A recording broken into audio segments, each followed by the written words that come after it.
नमस्कार, मैं डॉक्टर सतीश नाइक आज आपके सामने प्रस्तुत हुआ हूँ क्योंकि मैं आपके साथ कुछ महत्व की बातों का जिक्र करना चाहता हूँ, कुछ महत्व की बातें आपके सामने रखना चाहता हूँ। आपने देखा होगा कि आजकल डायबिटीज़ या मधुमेह जिसे हम कहते हैं वो बड़ी मात्रा में बढ़ रहा है और कई लोगों को उसके कुछ अंग पता नहीं है। जैसे कि मैं शुगर टेस्ट करने जाऊं तो कितने घंटे का उपवास होना चाहिए? 8 घंटे से 14 घंटे को हम उपवास मानते हैं। अब आपके सामने प्रश्न होगा कि ऐसे क्यों? 10 घंटा उपवास करूं, 15 घंटा उपवास करूं या 24 घंटा उपवास रखूं? नहीं चलेगा। क्यों? क्योंकि जब आप 8 घंटे का उपवास बोलते हो तो जो भी पहले आपने खाना खाया है, पिछला खाना, वो हजम होकर उससे खून के अंदर शुगर जाकर उसका पूरा निचोड़ होने तक 8 घंटे लगते हैं। इसलिए 8 घंटे के पहले उपवास नहीं समझा जाता। अब 14 घंटे के बाद 14 घंटे के बाद क्या होगा कि बॉडी में जो कहीं पर भी संभल के रखा हुआ या हम जिसे कहते हैं स्टोर्ड ग्लूकोज वो खून में आने लगेगी। वो भी एक अलग बात हो गई। उसके लिए हार्मोन्स अलग बॉडी के अंदर बनेंगे, हार्मोन्स अपना अपना काम करेंगे और शुगर वापस बढ़े। तो ये आर्टिफिशियल हुआ, ये कोई सही नहीं हुआ। इसलिए 8 घंटे से लेके 14 घंटे तक ही आपको उपवास के बाद जाना चाहिए। दूसरी बात, उस समय आपको जब जाएंगे तो शुगर ब्लड देके आए वापस, तो वापस घर आने के बाद पहले तो आप गोलियां, दवाइयां जो भी आपकी है वो ले लीजिए। उसके बाद कुछ खाइए। ये जो नाश्ता है, लंच है, डिनर है, ये हमने बनाई हुई काल्पनिक वर्ड्स है, वो काल्पनिक नाम है। बॉडी के लिए, शरीर के लिए जो भी आप खाते हो वो खाना है। उसका लंच अलग तरीके से हजम होगा, डिनर अलग तरीके से, ये कोई बात नहीं।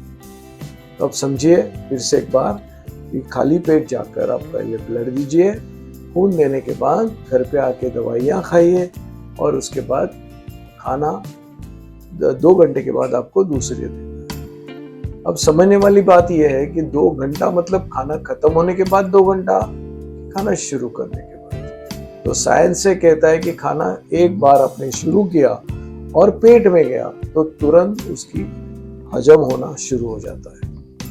उसके पहले आप कोई भी चीज, कोई भी वस्तु खाने शुरू करने से 2 घंटा आपको नापना है। ये एक बार आप समझ गए ना, तो क्लियर हो गया। आप पहले खाली पेट जाएंगे, अब दवा ये देंगे, अपना खून देंगे, उसके बाद घर पे आके दवाई लेंगे। दवाई लेने के बाद नाश्ता शुरू करने से गिनना शुरू करें और 2 घंटे के बाद फिर से एक बार खून देगा।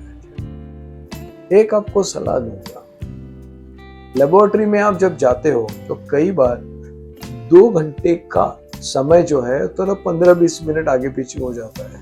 क्यों? क्योंकि उस समय आप लेबोरेटरी में पहुंचे, उसके आपके पहले जो 4-5 लोग हैं उनका खून तो पहले लेंगे। उनका खून पहले लेने के लिए आपका खून पीछे रह जाएगा। तो 2 घंटे के बजाय 2 घंटा 10 मिनट, 15 मिनट, 20 मिनट ऐसे हो सकता है।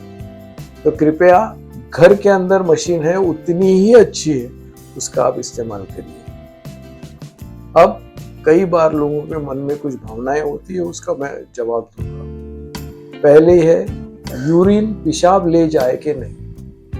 पेशाब ले जाना बहुत लोगों को फिर उसका टेंशन भी आता है कि शुगर आई मेरी पेशाब में, अरे बाप रे, कई लोग सोचते हैं। ये अब आहिस्ते आहिस्ते बंद होने आया।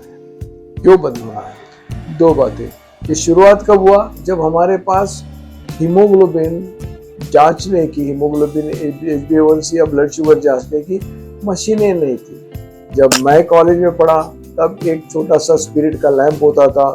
पेशेंट का पेशाब ले आते थे पेशेंट और उनको गर्म करके उनकी शुगर की मात्रा ढूंढते थे।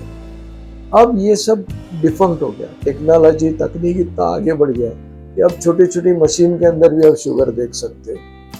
तो ये घर के अंदर आपके मशीन हो तो मशीन से करिए, कोई फर्क नहीं है लेबोरेटरी और मशीन के अंदर। दूसरी बात, मैं पेशाब ले जाऊं या नहीं, इसका तो उत्तर देना है। तो पेशाब जो होती है तो हम बाहर फेंकते वो समय नहीं गिनना चाहिए। जब वो बनती है तो पेशाब तो कंटिन्यूस बनती ही रहेगी, तो आप उसको कैसे समझोगे ये खाली पेट की है या खाने के बाद की है, कैसे समझेंगे? तो इसलिए आजकल पेशाब ले जाना भी इतना आवश्यक नहीं समझा जाता।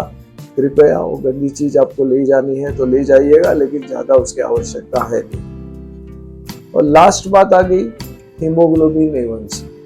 पहले समझ लेते हैं हीमोग्लोबिन A1C मतलब HbA1c मतलब क्या है। खून में ऑक्सीजन लेके शरीर में ले जाने वाली जो एक केमिकल है उसका नाम है हीमोग्लोबिन। हम हीमोग्लोबिन जो बड़ा मॉलिक्यूल है ना, तो उसका एक हिस्सा A1C नाम का जो हिस्सा है, वह हिस्सा हम जांच करेंगे उसको कितनी शुगर चिपकी हुई है। अब इसकी कुछ समस्याएं हैं। पहली बात, ये आपको 60 दिन की जो एवरेज है वो बता देती है। अब आप पूछेंगे कि 60 दिन क्यों, 80 दिन, 200 दिन नहीं, क्यों नहीं है? तो एवरेज है। ये लाल जो खून की लाल पेशियां होती हैं उसी के अंदर हीमोग्लोबिन होता है। जाहिर है जितनी देर के लिए ये पेशियां रहेंगी उसको आप आधारभूत पकड़ेंगे। तो नॉर्मली ये जो लाल पेशियां हैं वो 120 दिन यानी 4 महीने जिंदा रहती है। अब समझिए, अगर मैंने भी खून लिया तो उसके अंदर आज जन्मी हुई पेशियां भी है और 120 दिन पुरानी भी पेशियां हैं, तो उसका दोनों का समूचा जो एवरेज आएगा वो है 60 दिन का।